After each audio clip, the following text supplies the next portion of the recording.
Bitcoin relates to every aspect of life in some way, because like money is touches all aspects in life, and all money is a form of human energy. It's like stored human energy that you can transfer and hang on to, yeah, exactly. And Bitcoin is just a more moral monetary system.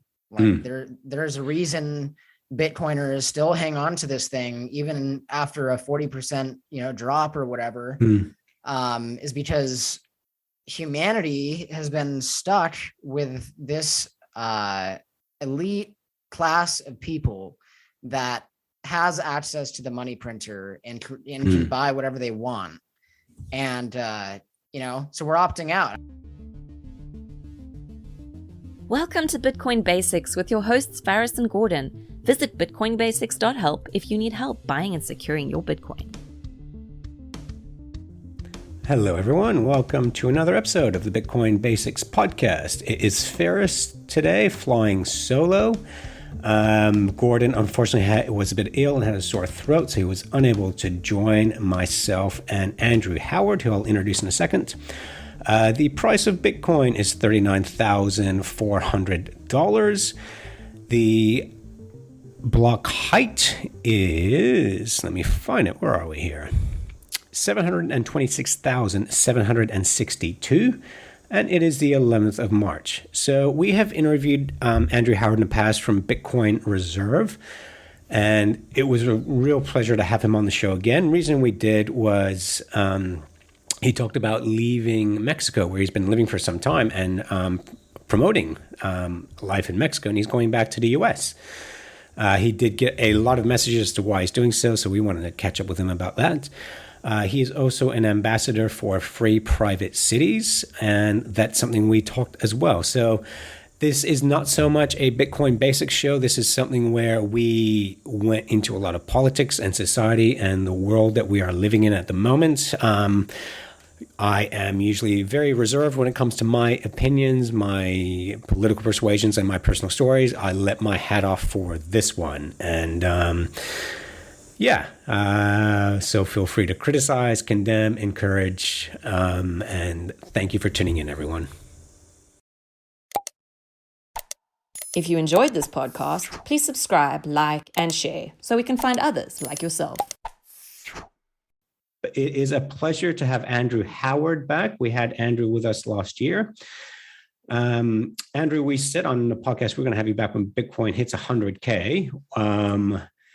That obviously has not happened yet, guys, but you were when I say in the news, you're in FinTwit news, because last time we chatted, you were in Mexico City, and you were very keen on Mexico City. You're talking about Bitcoin citadels, and now you're leaving. Is that right? Yeah, that's correct. So I've been in many different parts of the country, but my kind of main area is Puerto Vallarta in Mexico. But I've had an evolution of perspective since living outside of the United States for the past 2 years. I'm still going to be in Mexico for probably about 7-ish more months, just finalizing things before I go up to the United States. But my long-term plan is to go back to the United States, and we can definitely get into why. I still, I want to preface it with, I think depending on who you are, Mexico is still a great option. Particularly if you are an unvaccinated person, an unvaccinated foreigner who can't go to the United States. And because as a while back, the United States said that if you are not, vaccinated, you can't travel in the country, which is pretty insane. And so, under that circumstance, if you're like a European or Canadian or Australian or whatever, by all means, vote with your feet and go to a place that's a lot more relaxed and is going to care about your freedom. And I think Mexico still has a lot of great things to offer. But personally, as somebody from the United States, there are a lot of reasons why I think you should be bullish in some ways in the United States, depending on the area. Yeah, I know. I do want to ask you why you're moving back, but I have seen there's been outflows of people from New York and from California, specifically going to Florida and Texas, where they have much more open laws as far as freedom of movement, freedom of gathering. I was really keen to get to the Bitcoin conference, but I don't like the term unvaxxed because I grew up in North Africa, so I've been vaxxed against a whole lot of things. On medical advice, I chose not to get the Pfizer vaccine and to basically, if I do get this thing, then to combat it naturally using my natural immune system, which is very healthy and which I take vitamins for. But as you say, I couldn't go to America. And if I want to come back to New Zealand, where I'm a resident, I would have to stay in isolation for 2 weeks. So it makes overseas travel just impossible right now. It's my personal dilemma. But yeah, so why are you moving back to the US? Yeah, and good on you for trusting the immune system that we all have, that everybody seemed to have forgotten about. So yeah, good on you for that. Yeah. So why am I going back to the United States? So a multitude of reasons. The one that I'll start off with, which if anybody's heard me on other recent podcasts, I probably sound like a broken record, but like it's such an important thing to keep in mind when it comes to the United States is there is no other country on earth that has this idea of freedom that everybody looks up to, like it's, and even if people don't know what freedom truly is in the way that maybe we would define it as people that are libertarians or, in the Austrian school of thought, like still just to have this societal, sort of reverence to the concept of freedom, there's really something there. And I think that affects a lot of things. What else? I should also say that I think for sure the United States government is waging war on people in the United States. I firmly believe that the U.S. government does not have the interest in mind of U.S. citizens. And I'm not even going to go on a long tangent of why, but it's just absolutely insane what the United States government is doing, especially when it comes to food. I mean, one thing I can talk about in that regard without going on too much of a tangent, because I know the question is, why did I go to the United States? But I guess just seeing, my home country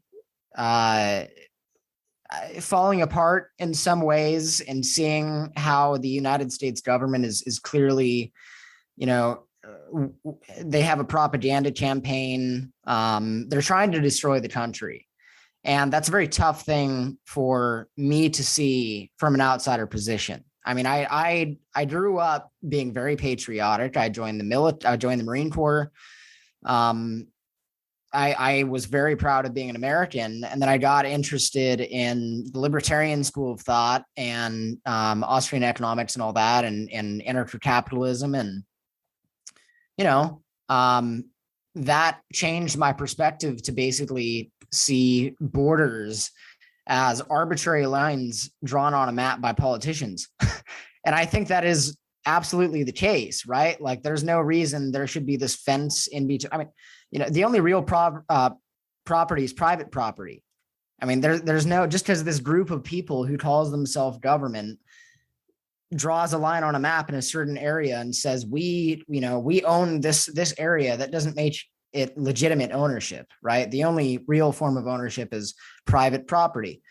But that being said, just because you don't like the United States government doesn't mean, that's a very different thing from not liking the United States.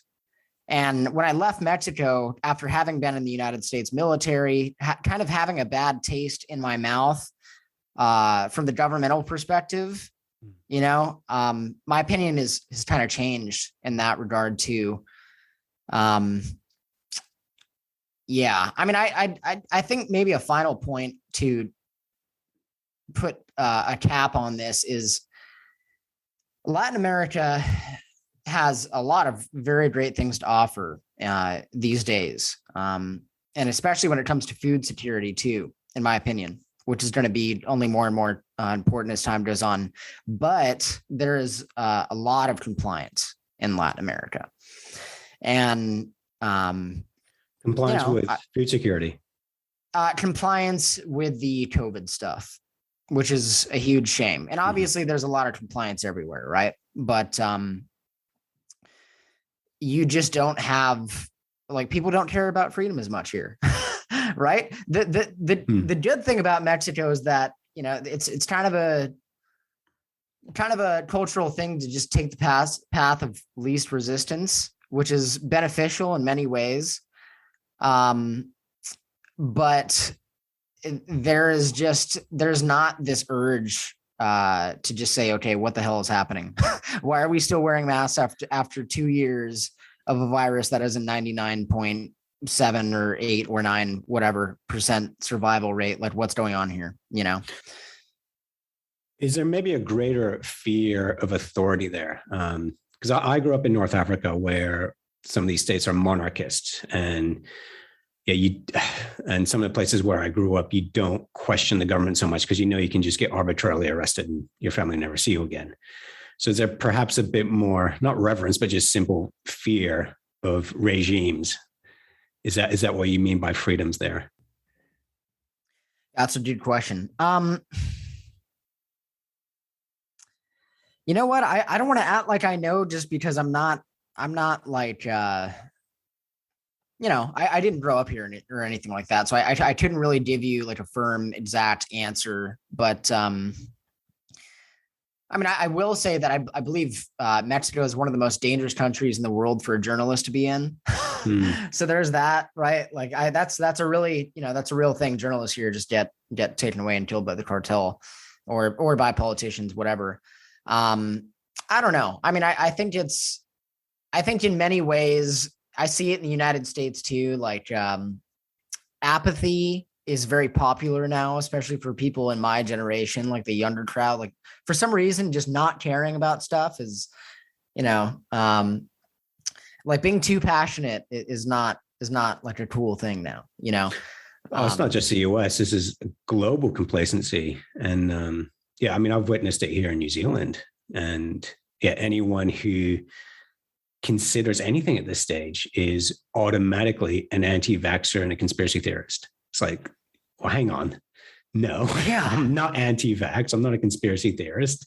I'm just questioning certain policies. But you're not allowed to do that now.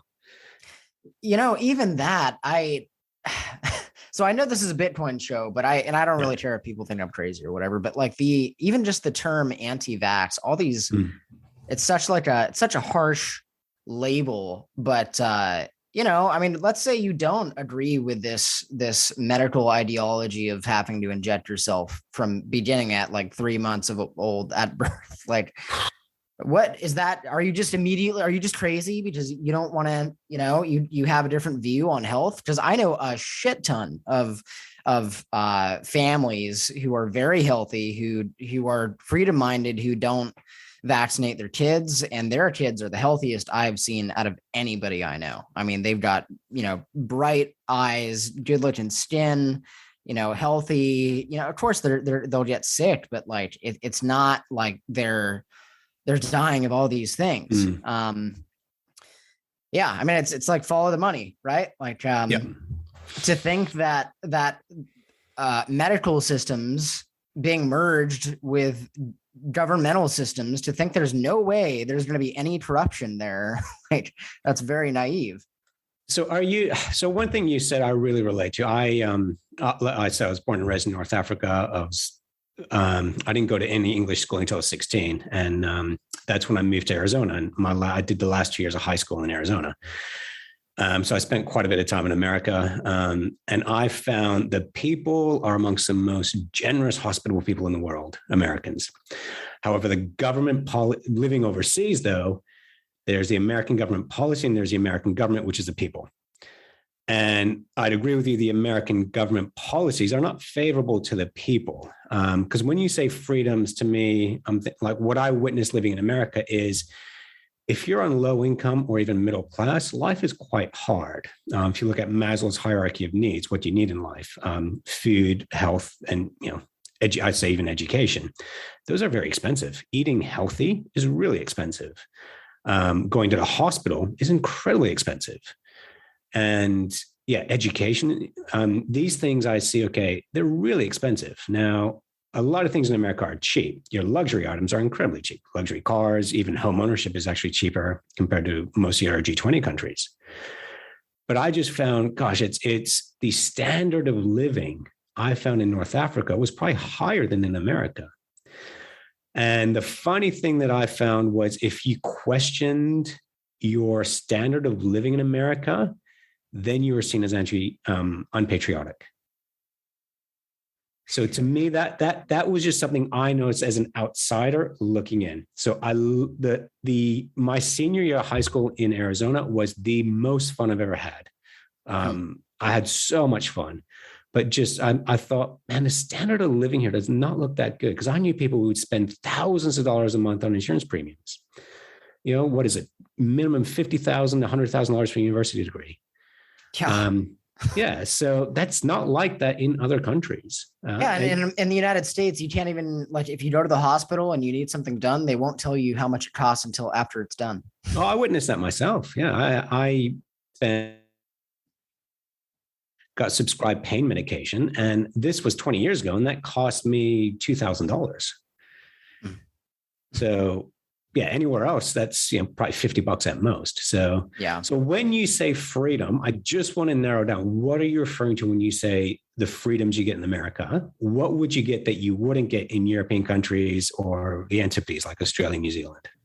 Yeah, that's a really good question. Well, the big elephant in the room is guns, right? I mean, the U.S. is just such a crazy country. It has more guns than people. And I think that is a very large factor in a lot of things. I mean, the Second Amendment was not set up for hunting. It was, and it wasn't even set up primarily for, foreign enemies. It was really for a domestic threat to keep your government in check. I mean, Thomas Jefferson talked about that, and a bunch of founding fathers say that the purpose of the Second Amendment is to ensure that the government is kept in check. And one of my favorite quotes by Jefferson is when the people fear the government, there is tyranny. When the government fears the people, there is liberty. And that's something that we have forgotten today in the United States as well.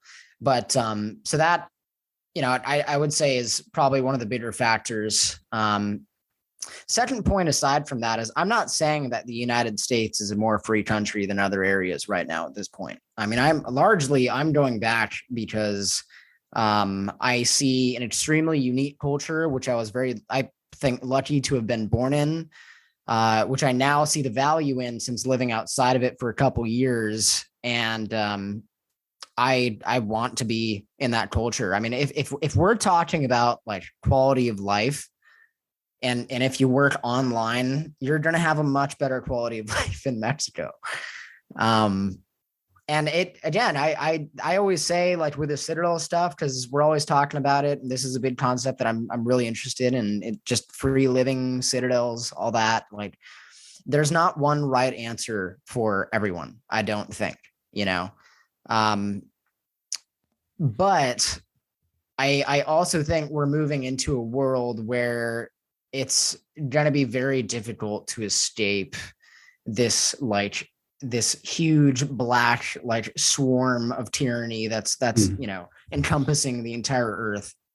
So one thing I just want to mention here, Andrew. So just if I can summarize this point, tell me if I'm right in interpreting this, is you're seeing what's happening to your country. When I say your country, I mean your people, your American brothers and sisters. Rather than just ignore the problem, live overseas, you're deciding to go back and support your brethren and just be part of improving the country. Is that the drive to go back to the US? Yeah, basically. Yeah. I mean, we've seen the same thing here in New Zealand. A lot of people go, these policies are insane.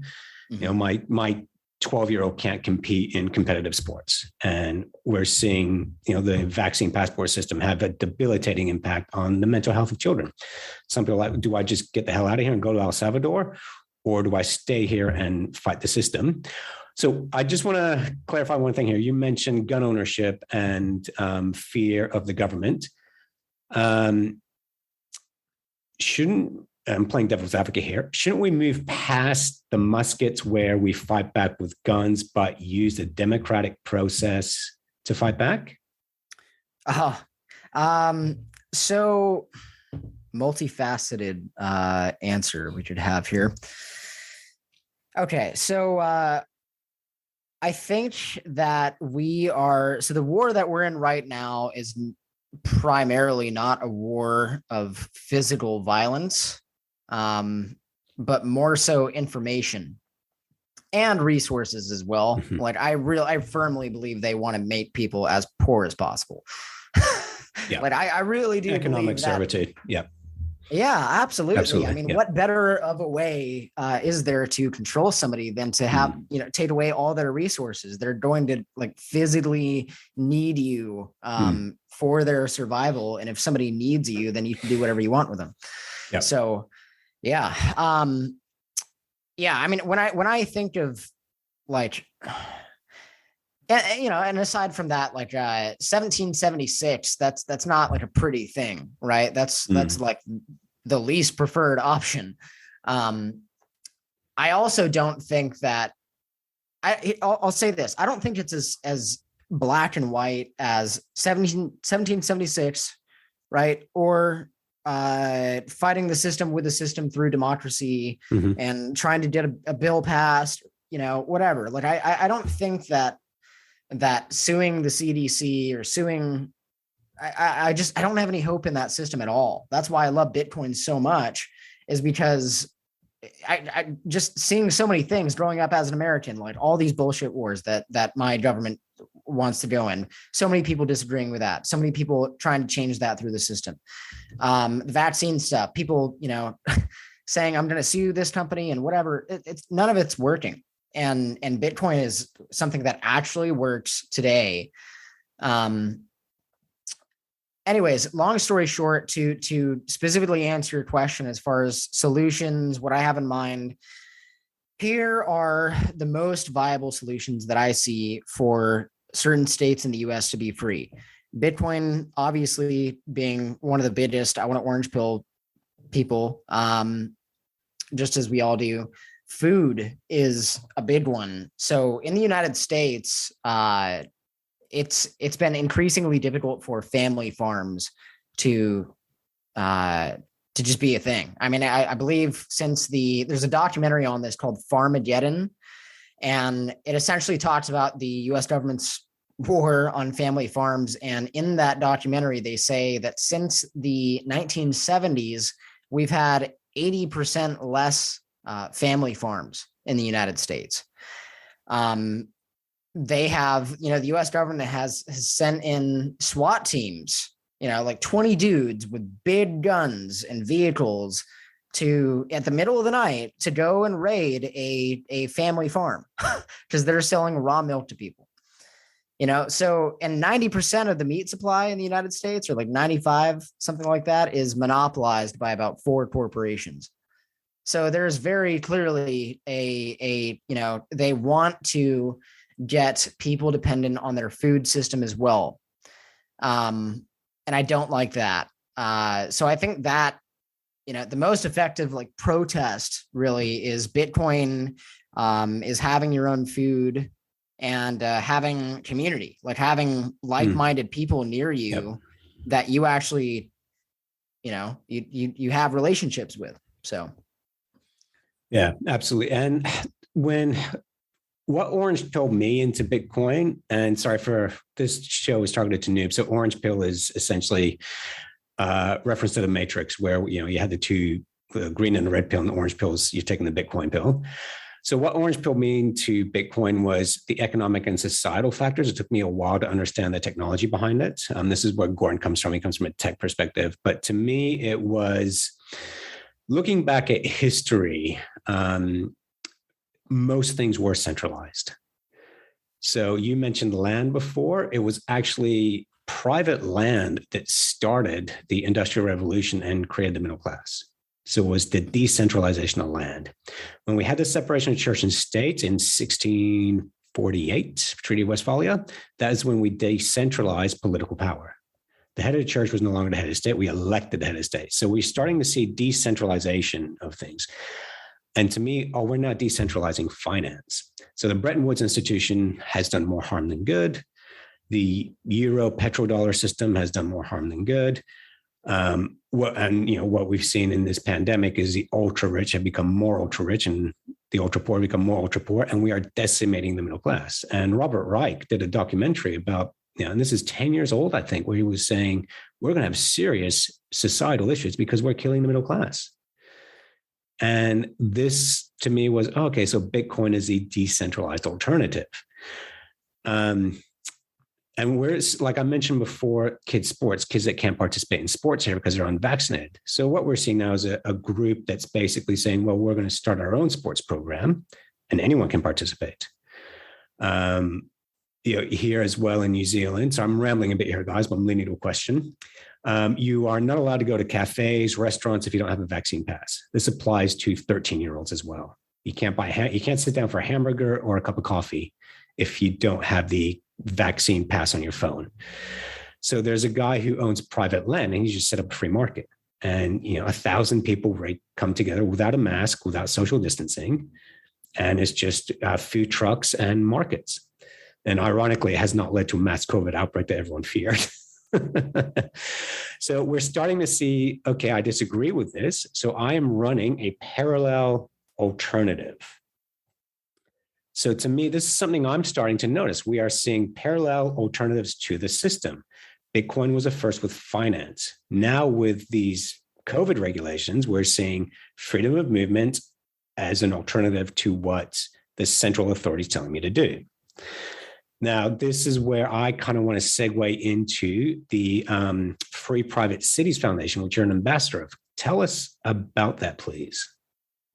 Yeah. So first of all, my affiliation with Free Private Cities, I just am somebody who's very fascinated with the idea and wants to spread it with other people. So I'm an ambassador. I just talk about it, and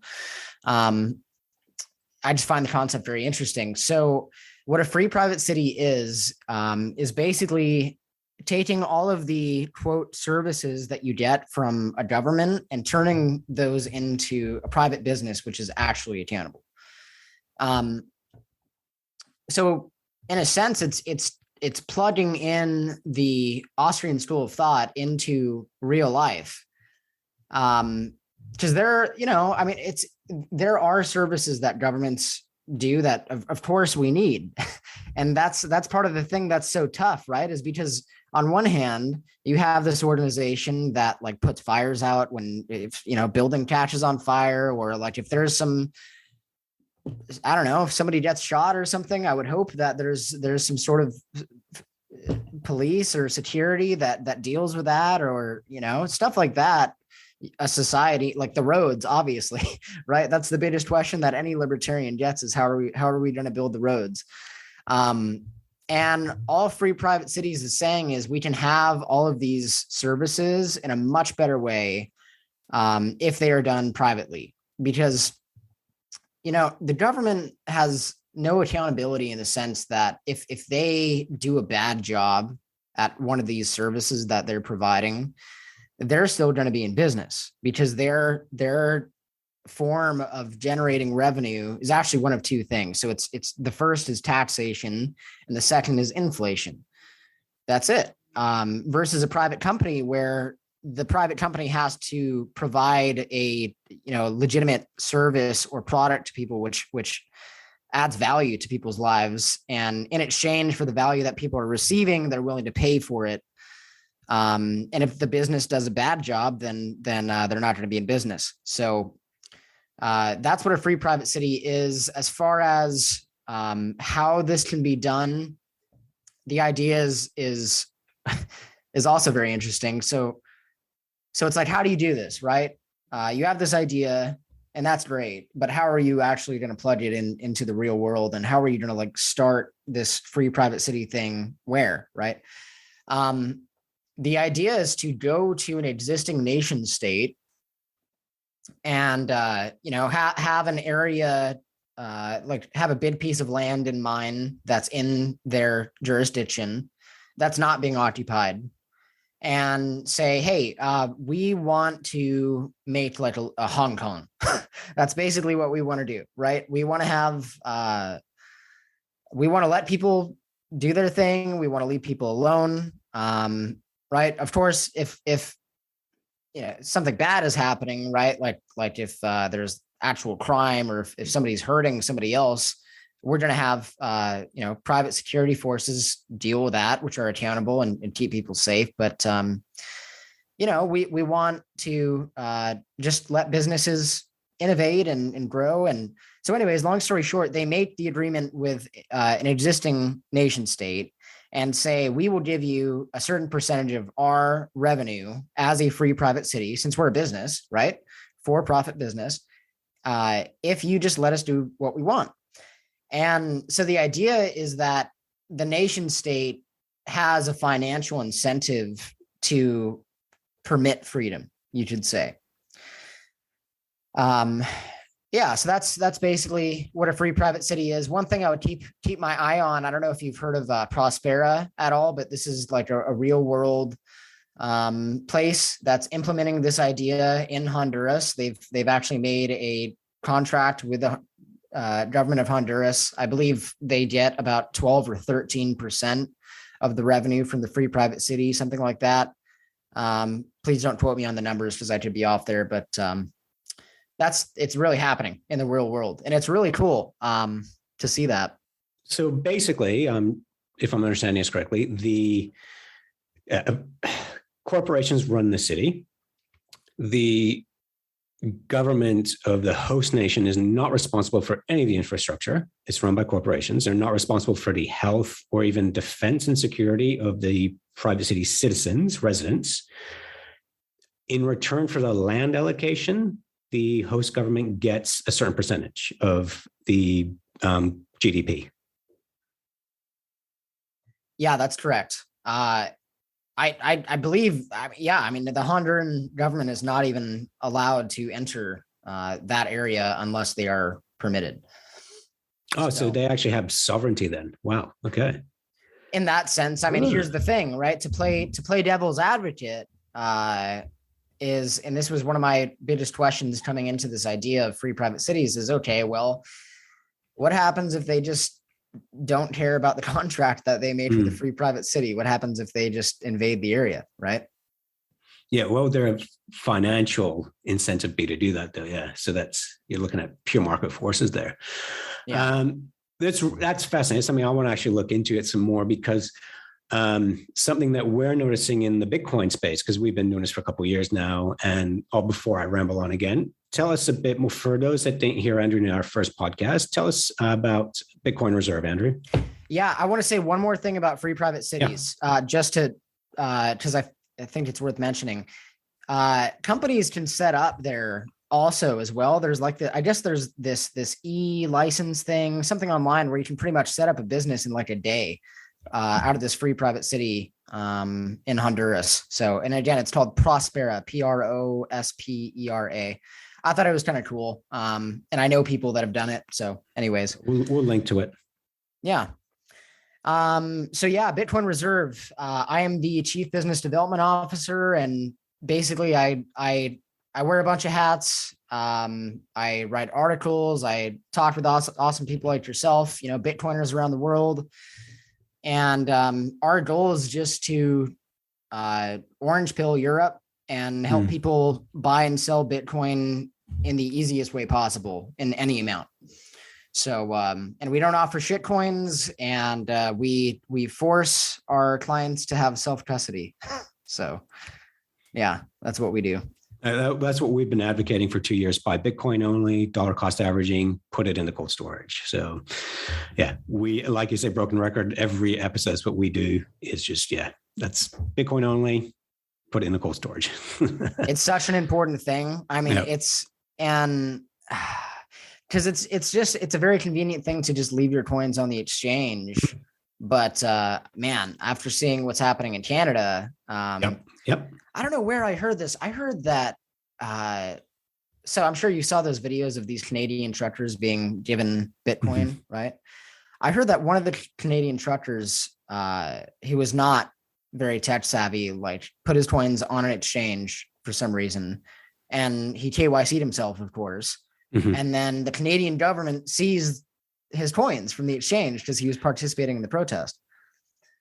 So yeah. We have to take custody. Yeah. So that's something that, yes, exchanges, if your Bitcoins are on exchange, then you can be in a position where you can't withdraw them because you are KYC'd. If they're in a wallet, then no, because 2 wallet providers responded to the Canadian government saying, frankly, because the Canadian government requested wallet providers to freeze wallets. The wallet provider said, well, even if we wanted to, we can't, and we don't want to. So, I mean, that was the biggest ad for getting your Bitcoins off exchanges was, what the Canadian government announced with their Emergencies Act and extending the AML rules there. So with that, I mean, central bank digital currencies is something that I thought is probably 10 years away. And it's something that we're now seeing is just coming out very, very quickly in a lot of countries. They're just saying, yep, here's what's happening, central bank digital currencies. And this is leading to another term we're coming across more regularly now, and something we're being asked about is digital sovereignty. So people are like, okay, I've got financial freedom with Bitcoin, but my identity is online. And if you think 10 years ago, someone came up to you and said, the government is going to give you a microchip. It's going to GPS you everywhere you go and record some conversations. People would be in uproar. That's no way that's going to happen. But the smartphone came out, and that's basically what we're doing. Everywhere we go, everything we look at, everyone we talk to is recorded, and it is metadata that is actually then sold to third parties. And we sign away these contracts without looking at them. So people are now going, okay, something is amiss, because for the first time in history, Facebook did not gain new users. For the first time ever, they actually lost users. Interesting. And we are coming across more and more people saying, okay, I want Bitcoin, but I also want digital scrubbing. I want a new online identity. I just want to know that who I am as an individual, as a person, is protected, and I'm in charge of my own data. Is that something you have considered? Is that something you've come across with the people you're dealing with? Yeah. So it is absolutely something I've considered. Quick, creepy story about that is I was talking with somebody the other day, and my back was hurting from jujitsu, and I just mentioned, like, man, my back's really hurting. And probably about, I think 5 or 10 minutes later, they scrolled on their phone and saw an advertisement for chiropractors, which is kind of weird. And I've talked with people about that, and I know like a lot of people that have had the same thing happen. They'll talk about something, and then they check their phone and randomly see like an ad for that thing they're talking about. Super creepy. And I don't know, maybe it's just all in my head, right? But I don't think it's that crazy of a thing to say, right? I mean, these things like are trained to know our exact voices, and when we say, "Hey Siri," they're not just listening to "Hey Siri," they're listening to everything we're saying. Super creepy. So just on that. Sorry, keep going. No, yeah, definitely. Because I heard one, these vacuum cleaners that just go around your house and vacuum by themselves. I don't want to name the name just in case. So I heard what they're actually doing is they're mapping your home, doing a two-dimensional blueprint of your home. That two-dimensional blueprint goes back to the organization who sold you the vacuum cleaner. They figure out what furniture you have in the home and where you have available spaces. They are selling the blueprint of your home to advertising agencies. You will then get an ad in your Instagram feed or wherever for an ottoman that would go perfectly in that spot where you have vacated. Man, so yeah, that is weird. Yeah, data is the new oil, right? I mean, that's when you really start to think about like that phrase, data is the new oil. It's has a lot of implications. So the reason I'm bringing this up is twofold. One is I see this as the next part of, like, you're talking about free cities. That's great. I see a future there, but also what we're seeing is people coming up to us saying, I want to be a sovereign individual, which basically means, Bitcoin means I'm my own bank, but what about my data? Because my metadata is everything that I am. So how do I control? I can control my own finances with Bitcoin. How do I control my own data and who I am? So this is where I see us as a society, people going, okay, and it might just be 1 to 10% of society now, but that is going to be a big move away from big tech or third-party tech. And this is where Bitcoin started with decentralizing finance, and now it's like, okay, I've got autonomy of my finance. I want autonomy of my online identity. And this is where I see these free cities moving into as well. Part of that shift from big government and big tech. Yeah.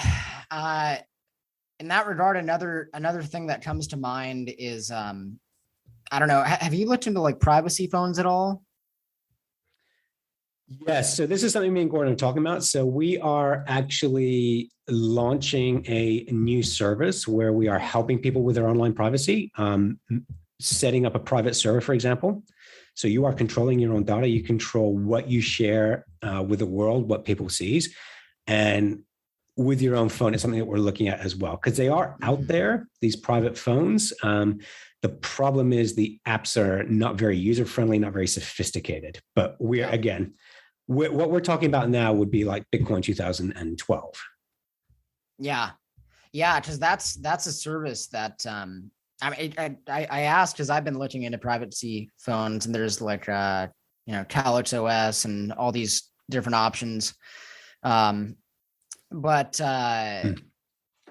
the price is like the same price as an iPhone. So it's really not that much more expensive. It's just the inconvenience of searching for what the best phone to have. And so I feel like if there was like a business that helped people out with that, I know a friend of mine, for anybody in the US, he's got a company called Above Agency, I believe, and he sells like privacy phones, and it's exactly what we described. But people need more of that. People need a business where they can just, it's as easy as buying an iPhone, Is it the conversation me and Gordon just had yesterday? Is I said, if I want to be a sovereign digital individual, as in I just want to be in control of everything that I do, and I can just buy a package. Here's your new computer, your new phone. You don't even need a new computer. Here's your new phone.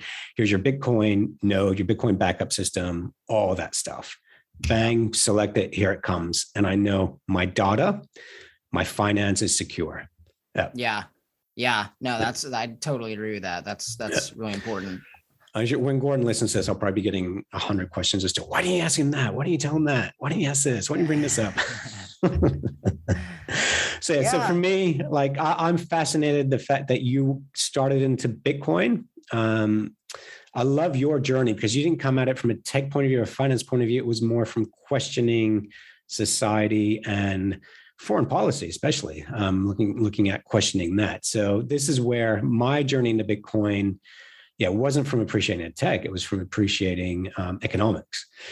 So I think we're starting to see more and more people come into Bitcoin because they're not just interested in the tech, because it is over most people's heads, but they're interested in, okay, look, where are we as a society now? And we are at a fourth turning, beginning of a new 100-year cycle. And so Bitcoin will continue to grow because of that. But now we're saying, okay, what if I actually do want to be the master of my own health, master of my own data? This is something I think is a trend that's only going to continue to grow. So that's why I saw you. I was very keen to figure out, why are you leaving Mexico? And talking about free cities was really fascinating for me to come across, because I think you're at the tip of the spear here. I want to ask you this.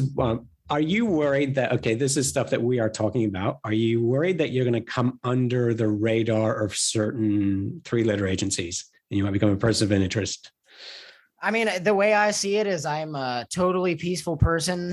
I have no interest. I'm just a dude who wants to help I just want to do good things while I'm here in this life. Not a violent guy, not some sort of criminal. And I just speak my mind through this microphone over the internet to people like yourself. I certainly don't want to censor my language. And I know a lot of people that have a lot of money and they are living in prisons because they care more. They can't just say what they believe. And I don't ever want to be in that position ever. I can't, like, I literally cannot just, if I think something is the truth, if I think something is moral, I'm going to have to say it. So, yeah, I mean, obviously, like, getting on camera and saying taxation is theft and, like the US government is, all this stuff, like it's not the greatest, but. Well, originally income tax was only a temporary measure to support war efforts. Yes. That's funny. You know that as well, you lived in the US, so that makes sense. But yeah, most Americans don't know that it was supposed to be a temporary income tax. And the way they did it too is actually still illegal. So I don't want to go on too much of a tangent, but they always get us in this legalese, like this legal language. But yeah, I mean, income, like the word income does not mean what you think it means. The word wages, right, does not mean what Americans think it means. Like they get us operating in this system where we pay them money. But there's a guy I know for the last like 25 years, he's publicly not paid any taxes. He's publicly helped U.S. citizens not pay taxes because he has found that they have illegally instituted, the income tax, and the IRS has gone after him. He's been in court with the IRS and they dropped his case. They have not been able to convict him or anything like that because the man appears to be right. So his name's I think his name is Paimon Matadehe. He has Freedom Law School. If you look up Freedom Law School, this guy's a very interesting guy. So, but yeah, that's also a scam. Well, I think someone said, and yeah, so two things. One is, just because you don't want to pay taxes does not mean you're a contributing member of society. You're a consumer. That is that's your contribution. But also with someone mentioned, if the government just go ahead and print all this money and give it out, why are we still paying taxes with the COVID relief? Yeah. And even that, there was this court case. I forget the name of the court case, dang it. But if you just look up, something along the lines of what I'm talking about, you'll find what I'm talking about. Yeah. But basically, all of the tax money that the U.S. government collects goes off to pay the national debt. It doesn't go to infrastructure or anything that we think it does. Yeah. Yeah. It's pretty funny. And this is why I appreciated Bitcoin, because of its diminishing supply and the fact that the halvening, which as soon as I started reading that, I'm like, whoa, this is phenomenal. Because the best way I've heard of fiat currency described is you're paying sorry, how did they put it? You're paying a tax on the currency. It's designed to dilute, and that is your usefulness tax, because you're getting the cash, the cash for free from the government. A utility tax, you're paying a utility tax. And with a central bank digital currency, what they're saying is if we move to a cash-free society, to a central bank digital one, is you might say you receive $1,000 this fortnight in your wallet, your digital wallet. Well, over time, that's going to diminish, because you mentioned inflation before. So you're going to see inflation in goods and services, but then you're also going to see that, if you don't spend that by this fiscal year, we're going to take 10%. And they can do that in a digital wallet. They can't take 10% cash away from you. They can do it with inflation, but you might be looking at a potential double inflation, where if you're running off a central bank digital currency, if you don't spend this money, you'll have 10% less next year. because this is how, unfortunately, economies work these days. It's just the hamster spinning the wheel. The wheel is creating more debt, and we're just going to keep spinning it. Yep. Yeah. I mean, as you and probably a lot of people listening know, they already do that in China. They set time limits to the amount of time that you can use the digital yuan. I don't know if in every case, I think in some cases, but they have done that in China. Yeah, it's really creepy to see where this stuff is going, because looking at this again, and I'm by no means any expert on this. If you really want to listen to an expert talk about central bank digital currencies, listen to Catherine Austin Fitts, because that woman really knows what's coming. But yeah, China, it just in scanning one QR code, like all your information is there, like your medical information, your criminal history, your family's criminal history, your social credit score. Oh, this is life imitating art, because there was a Black Mirror episode called Deep Dive where this is exactly what was happening. I saw that one. I remember that. Yeah. It's just it's so weird. I mean, and we've had 2 years of practice scanning QR codes, haven't we? Yeah, we have. Yeah, we certainly have. Yeah. Look, Andrea, I know we've gone off beyond Bitcoin, but to me, like this show is just about Bitcoin basics, helping people buy Bitcoin. But every now and again, we do like to do these longer episodes. And I do really want people to appreciate that Bitcoin is not just a financial system. There's a lot more going on right now. It is an opt-out system. And when we say opt-out, it doesn't mean run away from America, run away from Australia, New Zealand. You can still be part of that culture, that country, that camaraderie, but there is an alternative to the debt-based system that we're living under. And what you guys are doing at Bitcoin Reserve and the Free Cities is, I think, just astounding work. Is there anything else you want to add? Anything I haven't asked you, or I should have asked you? Yeah, no, I appreciate that. Something that just popped in my head while you were saying all that is, as far as other topics outside of Bitcoin is, Bitcoin relates to every aspect of life in some way, because like money is touches all aspects in life, and all money is it's just I think I mentioned this last time on the show. It's a form of human energy. It's like stored human energy that you can transfer and hang on to and yeah, exactly. And Bitcoin is just a more moral monetary system. Like there's a reason Bitcoiners still hang on to this thing even after a 40% drop or whatever.